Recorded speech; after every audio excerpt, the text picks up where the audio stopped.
Elle sort avec tous les hommes du village. Mais chaque homme qui sort avec elle meurt. Reste jusqu'à la fin, tu comprendras comment un simple amour peut conduire à la mort. Yao n'a plus dormi depuis 3 nuits. Chaque fois qu'il ferme les yeux, il voit les visages des morts. Puis celui d'Aminata. Trop calme, fatigué et résigné. Il comprend enfin. Ce n'est pas elle qui tue. C'est ce qui vit avec elle. Yao retourne voir les anciens. Il les menace, il crie et il exige qu'on lui dise la vérité. Les anciens craquent, il avoue tout. Il y a des années, une jeune femme aimait trop librement. Comme Aminata. Les hommes la désiraient. Les femmes la haïssaient. Les anciens ont décidé de la sacrifier pour protéger le village. Elle a été enterrée vivante. Son esprit n'est jamais parti. Il s'est accroché à la lignée de femmes qui lui ressemblaient. Aminata est née avec cette chose.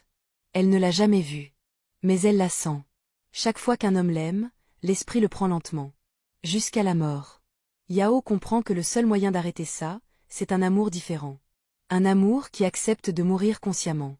Il retourne chez Aminata. Il lui dit tout. Elle s'effondre. Elle pleure pour la première fois. Elle crie qu'elle ne veut plus aimer. Qu'elle préfère mourir seule. Yao la serre dans ses bras. Il lui dit qu'il l'aime quand même. Qu'il ne fuira pas. Cette nuit-là, ils restent ensemble. Sans fuir. Sans peur. Au matin, le village se réveille dans le silence. Yao est retrouvé mort. Calme. Sans trace de violence. Aminata est vivante. Pour la première fois, aucun autre homme ne meurt. Les jours passent. Les morts s'arrêtent. Aminata quitte le village. Personne ne la retient. Des années plus tard, on dit qu'elle vit seule. Qu'elle ne touche plus aucun homme.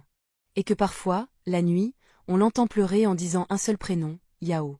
Dites-moi dans les commentaires si le choix de Yao était bon.